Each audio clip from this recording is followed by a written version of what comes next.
Bismillahirrahmanirrahim. La haula wala quwata illa billah. Asyhadu an la ilaha illallah wa asyhadu anna Muhammadar Rasulullah. Allahumma salli ala syadina Muhammadin wa ala alihi wa sahbatihi ajmain. Amma ba'd. Mohan pun tak bisa menyanggah lagi. Ia mati kutu saat ini. Otaknya serasa ngelek.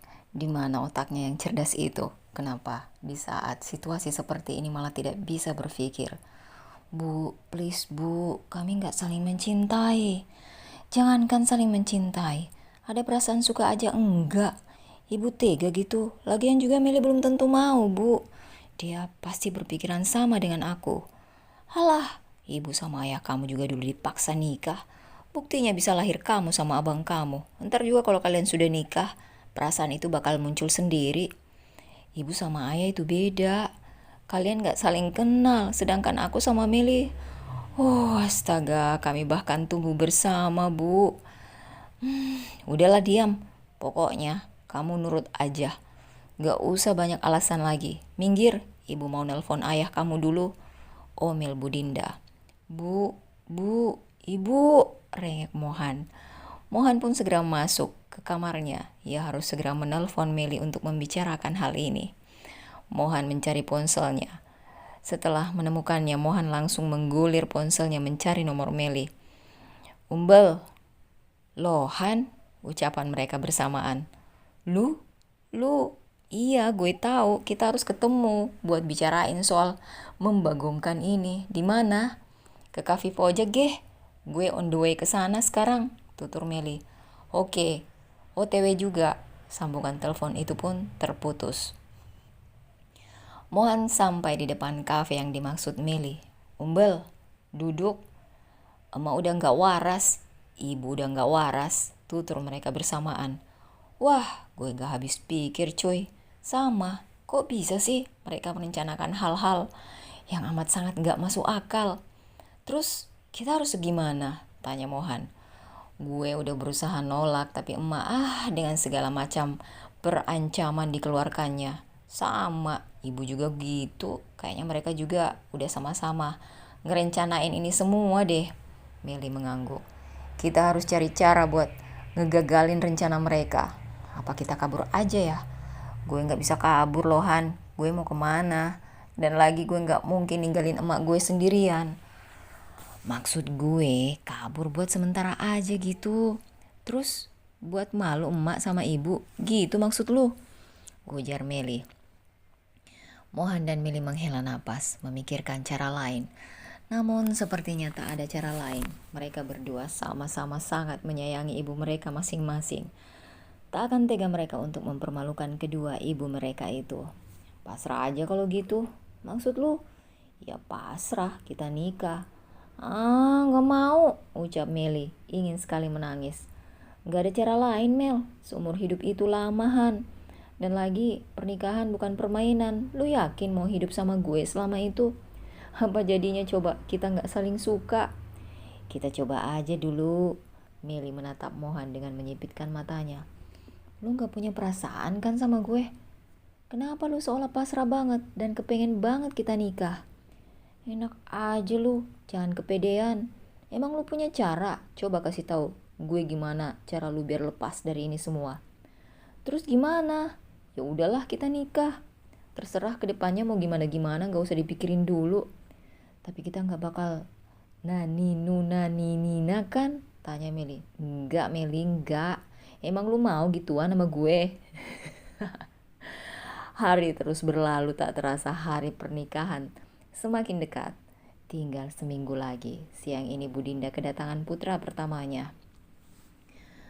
Karena Bu Dinda mengusirnya, Bu, maafin Martin. Bu, Martin mohon, Ibu Martin. Harusnya sebelum kamu meminta maaf pada ibu, kamu minta maaf terlebih dahulu pada Meli dan juga adikmu. Mereka lah yang kamu sakiti. Aku akan meminta maaf pada mereka, Bu, tapi aku mohon maaf. Maafkan aku dulu, Bu. Aku juga butuh dukungan dari ibu. Ibu kecewa, Martin. Ibu malu, kamu tahu.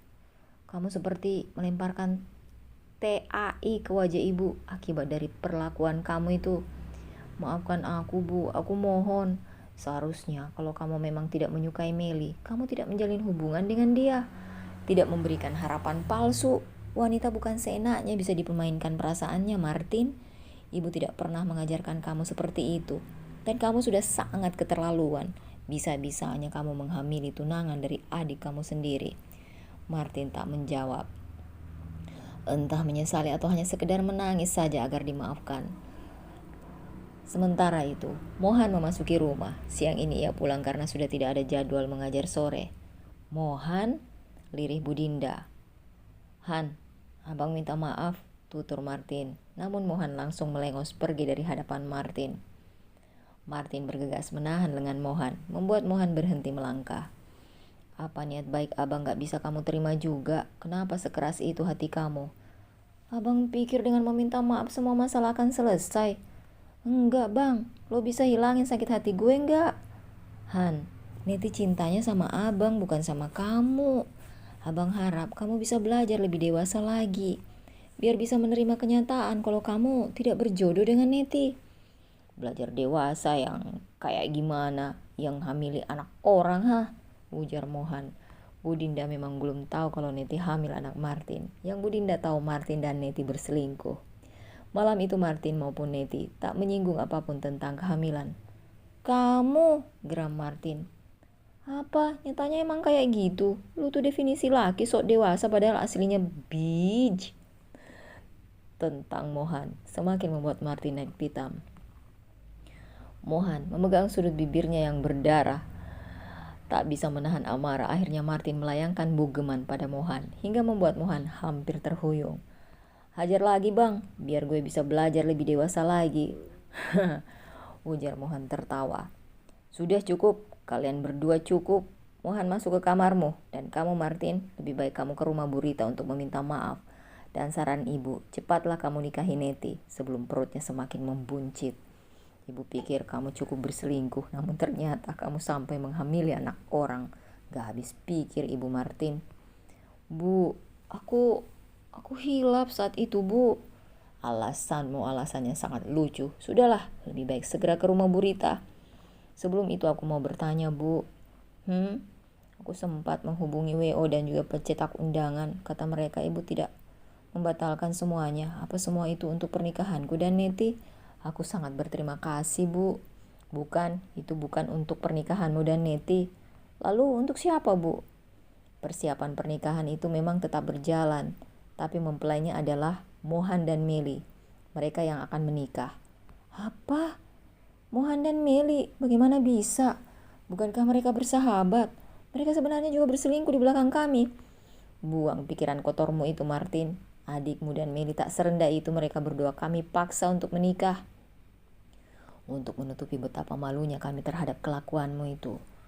Bu, tapi cukup Martin, Ibu akan memaafkan kamu, tapi tolong jangan kacaukan lagi semuanya. Dan ya, Ibu tidak akan membantu biaya pernikahan kamu dan Neti. Uruslah sendiri. Kalau gitu, aku akan meminta bantuan ayah saja. Pasti ayah akan membantuku. Silakan saja, tapi Ibu tidak yakin. Kamu tahu bagaimana perangai ayahmu itu. Dan ya, uang biaya pernikahan yang waktu itu kamu beri pada Ibu sudah Ibu kembalikan ke rekening kamu, jadi jangan minta lagi. Bu, jangan gitu dong, aku kan juga putra Ibu. Kamu tahu sendiri Martin, semua biaya pernikahan itu uang dari adik kamu. Ibu hanya membantu sedikit sekali, jadi Ibu tidak bisa bantu kamu. Persiapan pernikahan ini sebenarnya patungan antara Mohan dan Martin. Sementara Budinda hanya membantu sedikit sekali. Karena awalnya Mohan dan Martin akan melaksanakan pernikahan kembar. Akhirnya Martin pergi dari rumah ibunya dengan perasaan kesal. Niat hati datang meminta maaf. Jadi kacau semuanya. Martin memukul setir mobilnya dengan kasar. Kacau. Dengan napas yang menderu. Persetan dengan si Meli, ngapain gue peduli? Meli itu bukan tipe Martin sama sekali. Saat itu Martin frustasi sakit hati karena wanita yang ia sukai ternyata kekasih dari adiknya sendiri. Hari terus berlalu, tak terasa 1 minggu telah berlalu. Meli duduk di depan meja rias, menatap dirinya di pantulan cermin. Saat ini dirinya sudah didandani oleh MUA yang biasa dipakai para artis. Meli merasa ingin menangis saat ini.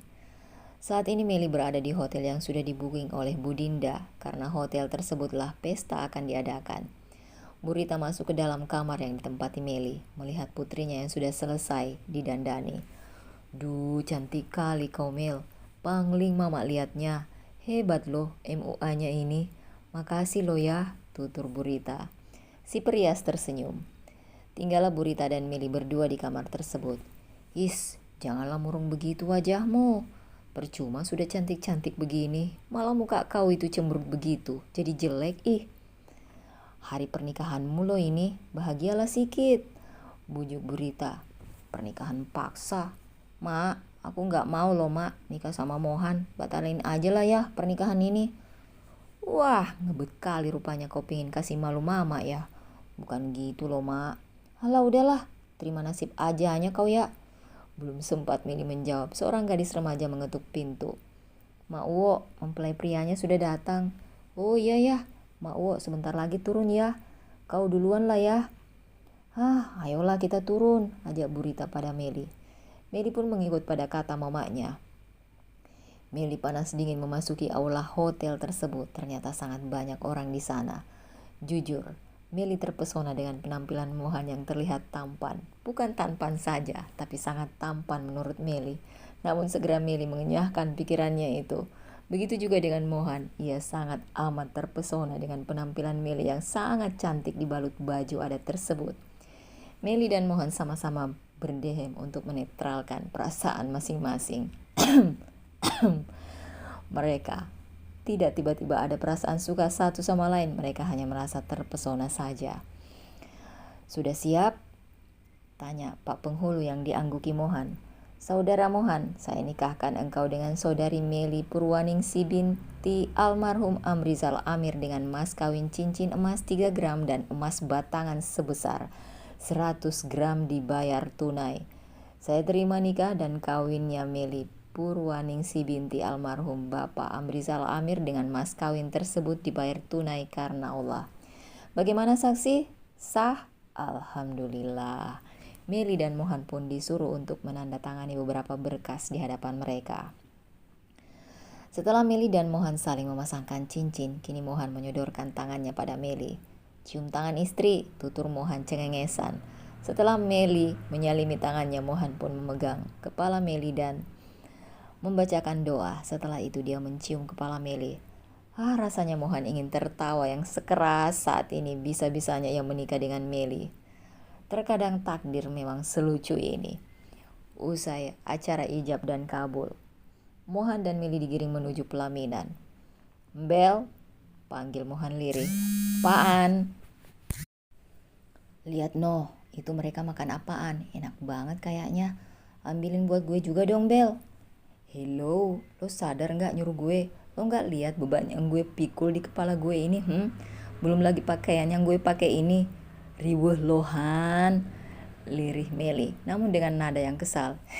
Bercanda Bel, gue pikir lo udah gak bisa ngomel lagi sama gue, soalnya sekarang kan gue udah jadi suami lo, ujar Mohan. Waktu terus berlalu, beberapa tamu naik ke pelaminan. Wah, rasanya kepala Meli mau copot. Tibalah saatnya Martin dan Netian naik ke pelaminan. Selamat untuk kamu, abang harap pernikahan kamu ini bahagia dan kamu tidak lagi memikirkan Neti.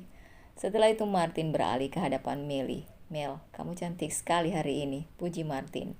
Makasih. Jujur saja Martin sangat terpesona dengan kecantikan Meli hari ini. Namun tentu saja Martin berusaha terlihat biasa saja.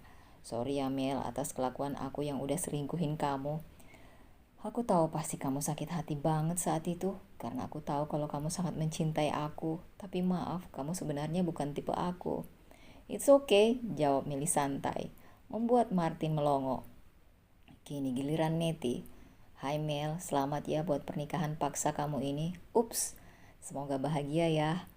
Ya, walaupun mungkin akan sulit ke depannya, you know lah kalau Mohan belum move on dari aku. Kamu tahu juga lah gimana besarnya cinta Mohan ke aku. Dan semoga itu semua gak buat kamu sakit hati ya.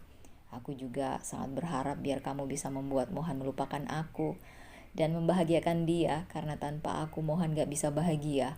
Oh ya, satu lagi, aku juga berharap Kamu bisa ngelupain dan ngelerain Mas Martin sama aku karena sampai kapanpun Mas Martin hanya jadi milik aku. Cerocos Neti membuat Milly jengah. Ya, terima kasih nasihatnya ya. Kamu gak perlu khawatirin suami aku, soalnya mulai sekarang dia jadi urusan aku.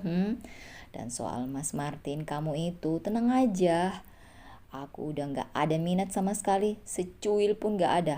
Lagian Bang Martin itu emang cocoknya sama kamu, sama-sama bekas. Sudah ya, nyerocosnya, silahkan turun dari sini. Masih banyak tamu yang harus kami salami. Gak ada waktu buat dengerin cerocosan kamu itu. Jalannya lewat situ, hati-hati jangan sampai kejungkal, ujar Meli. Tanpa berkata lagi karena sudah kena mental, Neti menggandeng lengan Martin dan berjalan turun dengan perasaan yang kesal. Tamu-tamu yang lain pun kembali bersalaman. Kedelapan temannya tersebut sudah menahan tawa saat menaiki pelaminan. Sesuai janji kita, kalau kalian yang nikah, kita semua bakal ketawain. Mampus gak tuh? Makanya jangan sok ya bilang gak bakal. Tutur Seno. Rasain kan kalau takdir Tuhan sudah berkehendak. Kalian berdua gak bisa apa-apa. Paling males sebenarnya kalau diceng-cengin begini, tapi ya gimana? Hanya bisa terima nasib aja kalau diejek begini.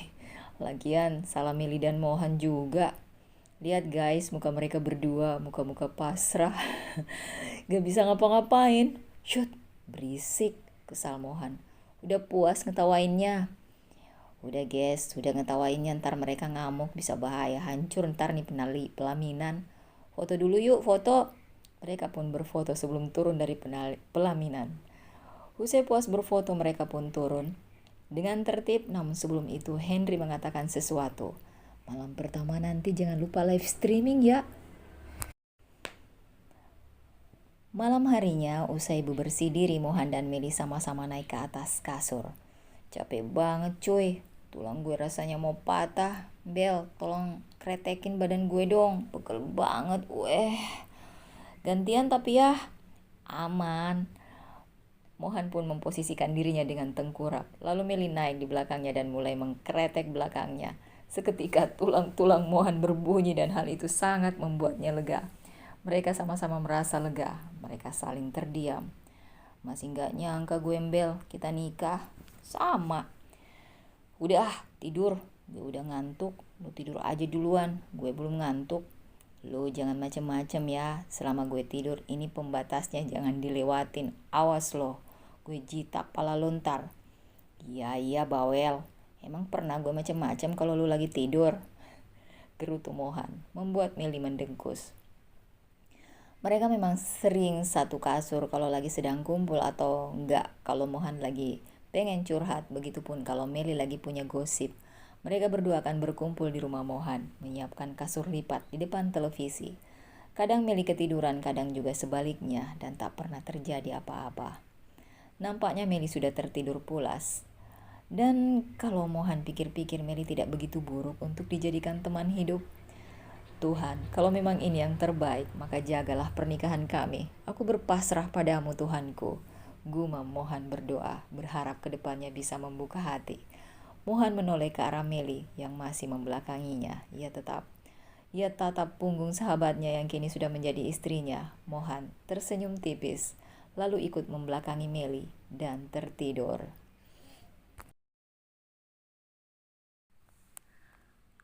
Hal yang kita bisa petik dari kisah novel ini adalah takdir itu tidak membutuhkan undangan. Jika Bunda masih pingin dengerin novelnya ini dan dilanjutkan, tulis di komentar ya. Salam.